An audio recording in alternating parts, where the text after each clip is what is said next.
información, ¿no? Con recibir información.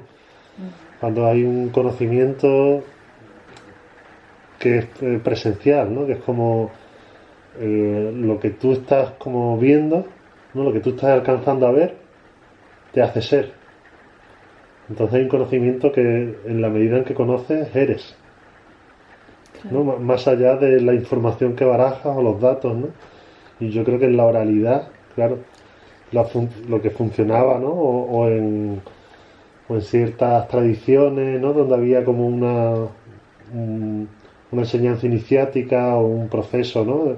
Al final, claro, un proceso iniciático, ¿por qué? Porque a través de esos encuentros se va generando un modo de ser diferente, ¿no? Se va articulando por lo que uno va alcanzando a ver, ¿no? A través de... Es decir, como que está por un lado esa parte de los datos, la información, pero el conocimiento así más genuino, en realidad tiene que ver con un modo de ser, ¿no? Que tú vas encontrando. Claro, eso implica una asimilación, no es simplemente información que te deja en el mismo lugar que estabas, sino que implica que esa información te cuenta algo de ti, que te mueva hacia otro lugar, ¿no? Como que te... Entonces de nuevo los técnicos internos vuelven a conectarse. Totalmente. Es como que lo que... Claro, en esta cosmovisión, ¿no? De que dentro y fuera son cosas simbólicas, porque mirando fuera descubrimos lo que hay dentro. Claro, es que eso es lo que iba a decir, que al final el diálogo te hace de espejo de lo que, ¿no? De todo ese mundo que tú tienes interno, ¿no? Es como que cuando te conecta con algo, cuando se generan esas sinergias o tal, es como realmente te está hablando de algo que tú ya estás sintiendo, de algo que tú ya estás vivenciando. Algo que es tuyo incluso, ¿no? Sí. Como que, claro, ya no es la palabra sin abstracto que digo o lo que estoy verbalizando, sino es, claro, lo que eso está resonando. Y eso que está resonando es tuyo. Es como una información que nace de dentro, gracias a lo que se pronuncia afuera o al reflejo de fuera. Claro, se te hace el altavoz. Precipita desde dentro esa información, esa intuición que luego se puede desarrollar más o no. O a lo mejor pasa un momento, la saboreas y vas a otra cosa, ¿no? Pero, o a lo mejor se almacena y vuelves a conectar con ese aprendizaje en un tiempo X cuando estés preparado para asumir lo que o es como una semillita que ¿no? Como decíamos antes, ¿no? Y que en algún momento pues aflorará a la superficie de las cosas. Está en ti. Yo me acuerdo un momento en el que se me rompió un disco duro con los 5 años de experiencia docente que llevaba. Es como, Dios mío, me he quedado sin materiales, ¿sabes? Y luego al poco tiempo me fui de la casa, vamos, de cuando ahora he vendido mi piso ya por fin. Ah, qué guay, sí, cuando me fui de mi piso porque no podía pagar la hipoteca, fue como me tengo que meter en una habitación pequeñita, ¿qué hago con todo? Doné mi biblioteca a la biblioteca de la escuela donde yo trabajaba, y amigos y tal, entonces de repente como que me planteé eso, digo, yo estaba aferrada a que todo lo que yo sabía estaba en esos libros y en ese material que yo tenía elaborado en el disco duro. Y de repente me paré a pensar, digo, no, está en mí. Esos 5 años de experiencia están en mí. Ese conocimiento yo ya lo tengo. No tengo que ir a aferrarme. Y otro momento muy bonito fue durante los talleres, que yo siempre voy tomando apuntes, y digo, de hecho tengo un montón de apuntes de los talleres, que tenemos que hacer algo con eso, a ver si soy capaz de interpretarlo, porque a veces no entiendo ni mi letra. Bueno, jeroglíficos también. Además tiene que ser genial, ¿no? Claro, y el tema es que tengo cajas llenas de apuntes, de cursos, de talleres, de cosas, que yo ya no voy a hacer nada con eso. Y me dijo una cosa muy bonita, Fran, que era como que era mi manera de estar presente. Que daba igual lo que yo hiciera con eso. En ese momento estaba presente porque era mi manera de concentrarme. Digo, claro, a veces hay gente que está tomando nota, gente que no, o que nunca toma nota. Pero es verdad que cuando tú estás tomando nota, estás totalmente en lo que se está diciendo, ¿no? Es una manera como de mantenerte ahí. Sí. Cuando estás así escuchando, pues por momentos estás en los pajaritos, por momentos conectas otra vez. ¿No? Pero cuando estás escribiendo, hay un hilo, ¿no? Estás como en el hilo y a veces no es que sea literal lo que yo digo. Seguro, vamos.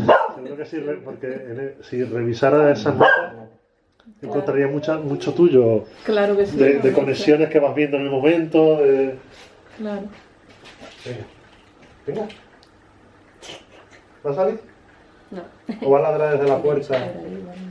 ¿Qué? Que no sé si vamos a un De irnos, ¿vale? ¿O cómo lo tienes tú? Yo sí bien, vamos. Lo tengo bien, que como, ya como vosotras que... No, yo no tengo problema. Yo tengo la tarde dedicada para ti. No, por si seguimos aquí a gusto charlando un rato. Sí, seguimos, pues por mí sí, si queréis. Y luego ya vemos si hacemos fotos, no hacemos fotos, si llueve o si no llueve. Todo está bien. Todo está bien. Yo voy al baño por pronto. Todo está bien. Pues sí, es que... Un material. Ha sido un... Yo se lo contaba a ella, digo, es que llevo un montón de tiempo con ganas de hacer, pero un montón, con ganas de hacer cosas con gente, de que me apetece hacer cosas, pero que no quiero hacerlas sola, que quiero conectar, ¿no? Como que necesito como sentir esa pulsión, pero en lo común, no en lo individual. Y justo que apareció ella con la propuesta esta, y es como que todo esté fluyendo y que nos estemos sintiendo como con la energía, con las ganas y con tal, es como de pronto es casi restaurador, ¿no? Es como que de pronto sientes un alivio de decir, vale, vuelvo a estar funcionando, ¿no? Es como, no estoy rota, ¿no? Esta pulsión que yo creía que ya no, que se había desaparecido, de pronto vuelve a estar activa. Y es increíble. Y el grupo es súper importante. Sí. Como que haya una comunidad que puede ser de 3 o puede ser de 10, puede ser... No, pero eso te da como un espacio, ¿no? Donde puedes desarrollarte de una manera, ¿no? Que no es como... Porque claro, si estás con tu obra, ¿no? Pero no tienes como esa interacción, ¿no? Con gente afín, estás ahí un poco... Porque hay momentos que pierdes sentido cuando, claro, así os estáis enriqueciendo, ¿no? Totalmente. Es decir, hay algo que se está haciendo a nivel colectivo y eso permite que cada una desarrolléis a nivel personal también lo vuestro. Claro, es que de pronto muchos proyectos que estaban ahí como en el cajón del olvido, como de pronto estamos como reconectando con eso y diciendo, es que esto, que lo dejé, porque de pronto era, ¿para qué lo estoy haciendo? ¿No? Vuelve a cobrar sentido de nuevo. Total. Y lo que decías de los libros, del contenido, del almacén, que una cosa es el concepto de almacén, ¿no? Como que sería un poco, bueno, como todos esos recuerdos, ¿no? Al final son cosas como que están ahí porque significan algo, ¿no? Y otra cosa es, ¿no? Que es una idea con la que yo trabajo mucho, la idea del archivo, ¿no? Que la idea del archivo es algo operativo. Es decir, ya no es simplemente lo que almacenas, sino es aquello con lo que estás en diálogo. Ajá. ¿No? Como aquello que utilizas, ¿no? Que lo usas como una herramienta, ¿no? Como una...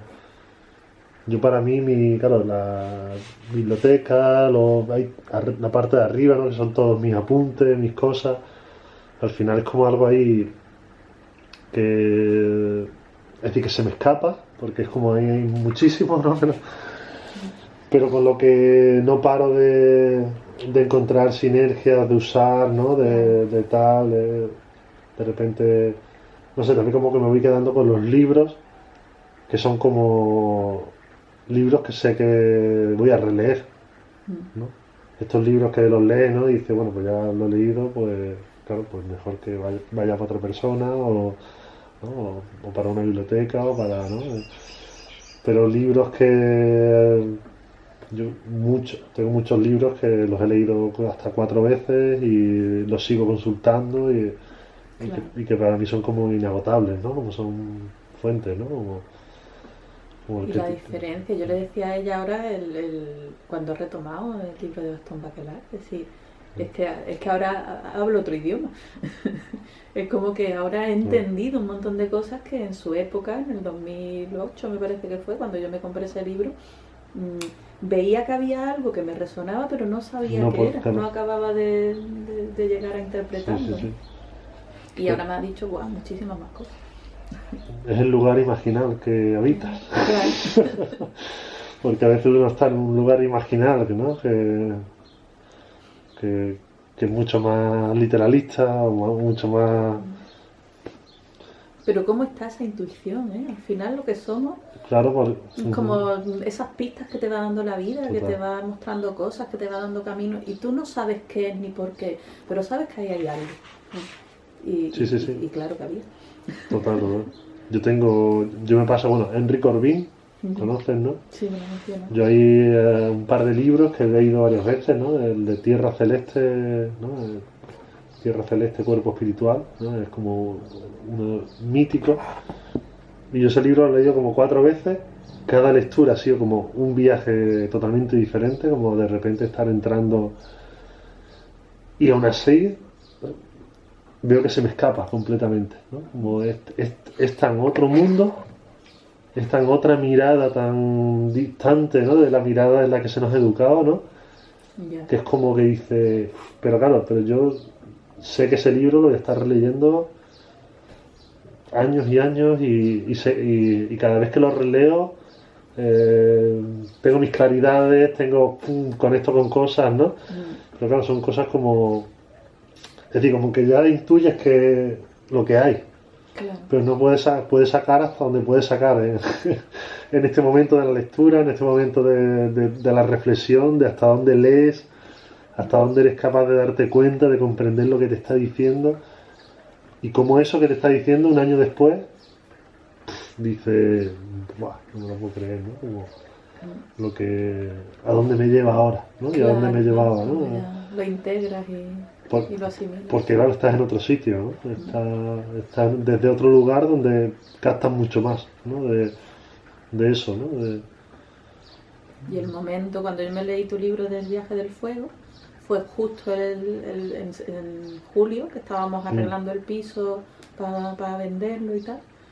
Y yo me acuerdo el viaje, o sea, ahora mismo no te podría decir el libro dice esto y va de esto, pero cómo impregnó todo eso el momento que yo estaba viviendo, porque yo estaba allí despidiéndome de la ciudad que había sido mi hogar durante un mogollón de años, del piso donde yo había vivido y había querido construir mi hogar, ¿no? Como quien dice, y estaba separándome al mismo tiempo de esa visión como más literal, más física, y yéndome a otros espacios y a otros momentos, ¿no? Y entonces yo estaba viviendo eso todo el rato, ¿no? Como viéndolo desde fuera y viendo el espacio-tiempo y cómo esa construcción de esa historia le veía precisamente un principio, un fin, una narración desde otro lugar. Claro. Y fue un viajazo de la hostia. Claro. Decir, Dios mío. Oye, además el libro como que te lleva como te relativiza, ¿no? Todo eso que parece que están así, ¿no?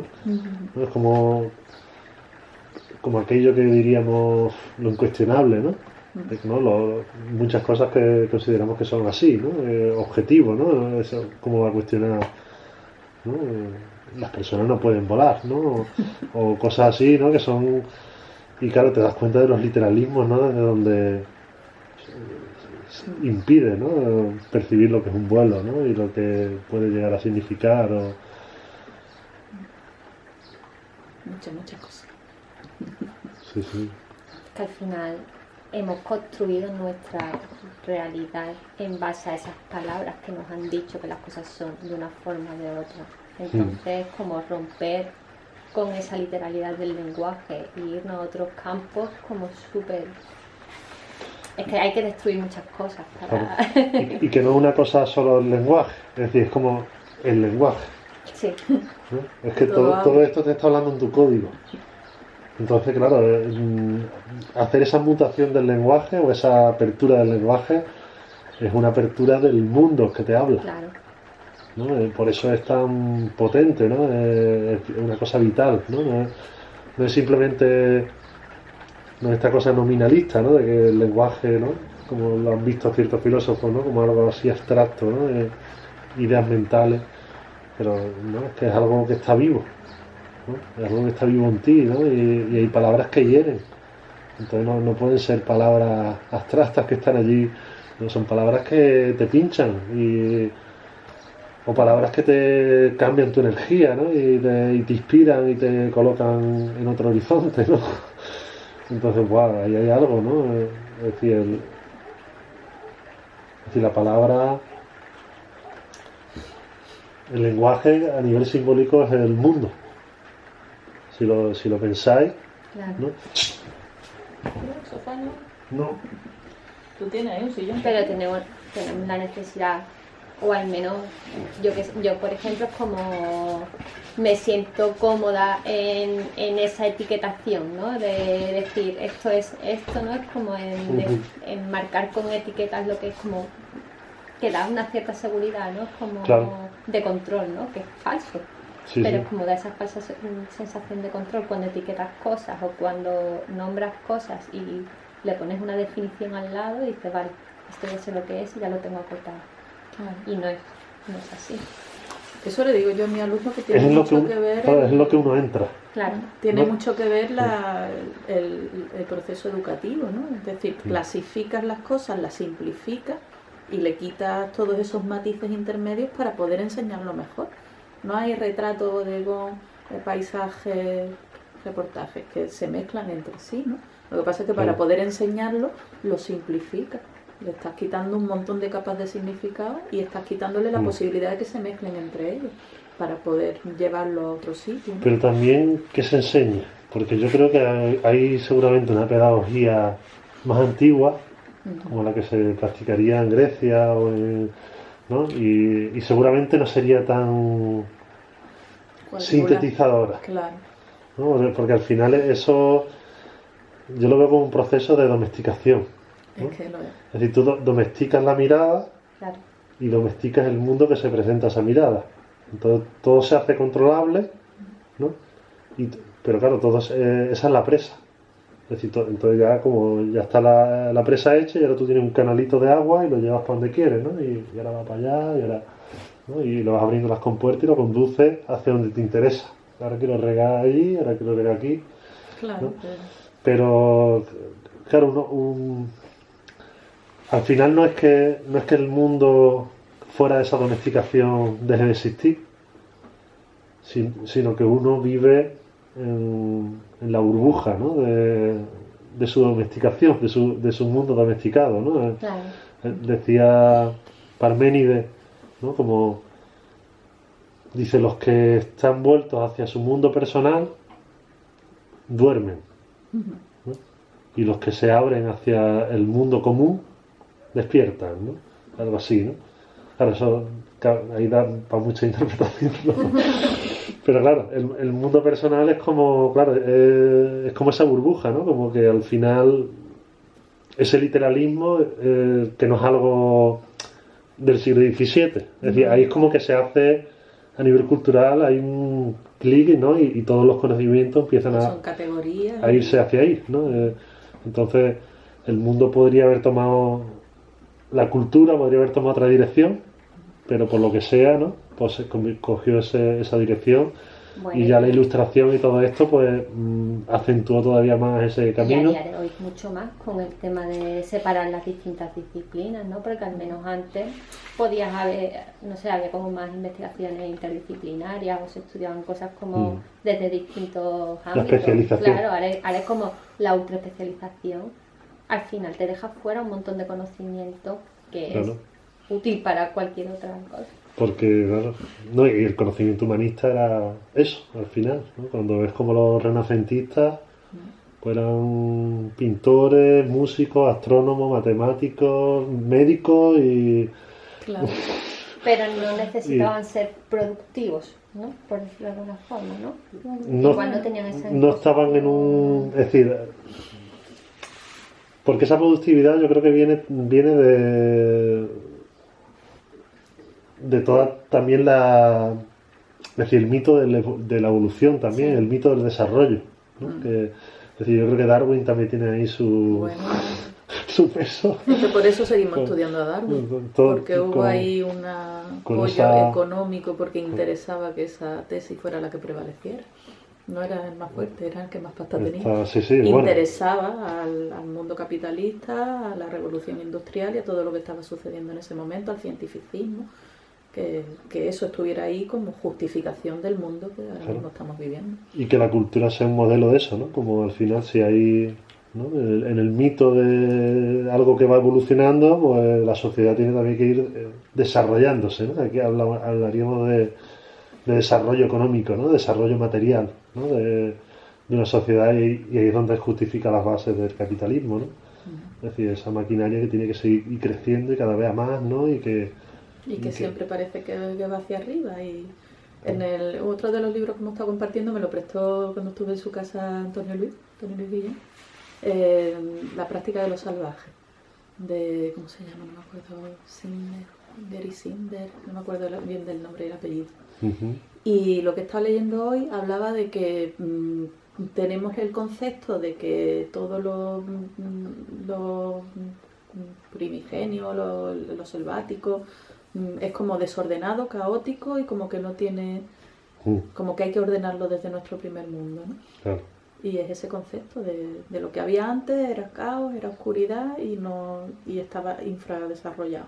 Y ahora somos desarrollados, somos inteligentes y tenemos orden. Y como, bueno, vale, vamos a creernos así si queréis, pero... Y detrás de ese comportamiento hay un mito, ¿no? Es decir, hay una tradición, porque, bueno, en la historia de religiones comparadas, ¿no? Es como, dice, hay culturas donde la naturaleza es buena, ¿no? Dice, pero hay otras culturas donde la naturaleza es mala. Dice, entonces, ¿qué significa? Dice que hay que conducirla. Y cuando hablamos de la naturaleza, hablamos de la naturaleza psíquica, de la naturaleza de fuera, ¿no? Entonces, claro,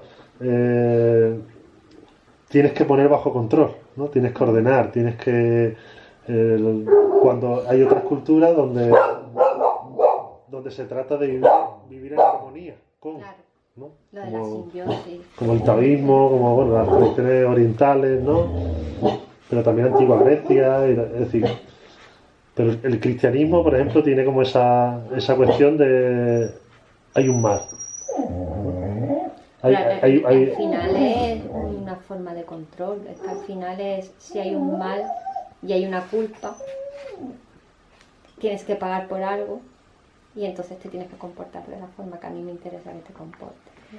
Además, normalmente en el cristianismo el mal está asociado a lo femenino. Claro. Además, lo que hablábamos antes del amor incondicional, ahí está, ¿no? Es decir, supuestamente Eva y Adán están haciendo lo que les place, pero resulta que hicieron lo que estaba prohibido, entonces ahora te castigo, ¿no? Es como el padre que castiga porque has hecho lo que no es correcto. Por hacer lo que no es correcto. Por lo tanto, de nuevo, no hay un amor incondicional. Que es la base del control al final. Y aún así eso tiene como también un montón de lecturas. Ya ves. Tiene un montón de lecturas, sí. Bueno. Porque depende desde qué perspectiva. Claro, el cómo nos han contado lo que dice la Biblia, lo que dice el Corán o lo que dicen los textos. Yo era leyendo un poco textos sufíes y... no me acuerdo del libro que me leí últimamente y venía hablando de eso, de interpretaciones muy literales que se habían hecho del Corán, interpretándolo de una manera cuando resulta que no tenía nada que ver y era otra, ¿no? Sí, además dentro del mundo musulmán, por ejemplo, hay una vertiente que es literalista. Además así se define, ¿no? Que son los sunitas, ¿no? Claro. Y esos son como los más radicales, ¿no? Los más peligrosos en el fondo, ¿no? Y luego pues hay otra, ¿no? Están los sufis, los chiíes, está, ¿no? Como que es otra visión completamente, ¿no? Es como el texto ha de ser resignificado, ¿no? Y ha de ser redescubierto, ¿no? Por cada alma que se aproxima a él, ¿no? El texto puede ser el Corán o puede ser el texto cósmico, ¿no? Es decir, pero como que hay una cuestión de estar abierto, ¿no? A ver hasta dónde el mundo se me revela, ¿no? Hasta dónde el instante me revela del mismo y de las cosas, ¿no? Y un camino que avanza ahí, ¿no? En esa escucha, en esa atención puesta en lo que se va abriendo, ¿no? En lo que cada situación también te trae, te hace resonar, ¿no? El texto cósmico. El texto cósmico. Claro, porque al final no hay... Es decir, no son distinciones, ¿no? Pues tú piensas que en un mundo literal el texto cósmico queda como una metáfora poética, ¿no? Pero en un mundo simbólico todo te está hablando de otra cosa. Y esa otra cosa que puedes llegar a ver o no es más real que la literal. Porque la literal es como algo en como que tu mente, ¿no?, se queda como con lo evidente, ¿no?, con lo más superficial, ¿no? Pero eso es como para que profundices en una realidad más profunda. Entonces el tema de... Bueno, pues podemos hablar de la lectura, ¿no? Y gracias a que pues hay textos, ¿no?, que podemos leer, pero claro, eso nos permite ahondar en el tema de la lectura, ¿no? Desde dónde leo yo lo que me atraviesa, lo que se me despierta, ¿no? Y esa lectura determina el cómo aparecen las cosas, cómo me afectan, ¿no? Si la lectura está basada en bueno o malo, ¿no?, o en conveniente, ¿no?, en agradable, desagradable, o si esa lectura está más pues en ver el carácter planetario, ¿no?, que rige ahí, ¿no?, o ver el simbolismo mítico ¿no? Entonces son formas de experiencia en el fondo que se vinculan a capacidad de simbolización. Bueno, el lenguaje es capacidad de simbolización, el lenguaje escrito, pero también las imágenes, también la arquitectura, es decir, nada, bueno, y en un mundo antiguo, es decir, nada toma una forma por capricho, sino que esa forma responde a un modelo, a un modelo mítico. Entonces por eso esa forma como que es armonizadora, porque sitúa, ¿no? Es decir, el modelo mítico se plasma en el lugar donde vivo y se plasma en la ciudad, ¿no?, en la organización de la ciudad o del poblado, ¿no?, y se plasma en el modo de relacionarse, ¿no? Como que lo que está en la base incluso de los comportamientos, las conductas, ¿no?, los oficios, los hábitos, hay siempre un elemento mítico que es el que orienta y el que da como una cierta coherencia, claro, a esa organización. No te diría la justificación, sino lo que abre ese modelo, ¿no?, lo que abre esa posibilidad de como que hay siempre un mito ejemplar en los pueblos antiguos que te sitúa, ¿no?, te hace comprender lo que es la caza, ¿no?, a un nivel sagrado, ¿no?, o lo que es el traer una vida al mundo, ¿no?, o lo que es o lo que significan los alimentos, o lo que significa, es decir, como que todo tiene un mito que te pone en relación con, ¿no?, te enseña, en realidad te da un sentido profundo desde el cual tú te relacionas, te vinculas, ¿no? Entonces ya no son historias que tú digas me las creo o no me las creo, no, son como algo que te hace funcionar, como la imagen a través de la cual, ¿no?, como desde qué imagen te percibes, ¿no? Bueno, sí que le dota de significado en cierto modo a las vivencias, ¿no? O algo que las inscribe en un sentido, claro. Pero sí, decía a Campbell, ¿no?, Joseph Campbell, le decían en las entrevistas estas últimas que le hicieron, le decía el entrevistador, dice, entonces, claro, la búsqueda de los mitos, dice, era como para buscar un significado a la vida, ¿no? Y Campbell ahí estaba fino, ¿no? Dice, no. Dice, no, los mitos no surgen para buscar un significado. Dice, ¿quién quiere saber el significado de una flor? Dice, los mitos surgen para vivir más profundamente. Y es como, ¿no?, te cambia, ¿no? El entrevistador, que era alguien también puesto en la obra de Campbell y tal, ¿no? Como que está todavía en el plano, ¿no?, claro, como las primeras explicaciones de las cosas, ¿no? Que también como desde donde se ha visto, ¿no?, el prejuicio occidental civilizado, ¿no?, para mirar el mundo antiguo de los mitos, ¿no?, o el prejuicio racional, ¿no?, de que dice, bueno, sí, esto eran como las primeras explicaciones infantiles, ¿no?, de las cosas, no eran explicaciones de nada, eran expresiones para vivir en profundidad, ¿no?, para entrar en profundidad a los procesos, ¿no?, para conectar con un sentido profundo, ¿no?, de la vida. Y relacionado con los mitos, pues el arte, Claro. los ritos, porque todo está vinculado con eso.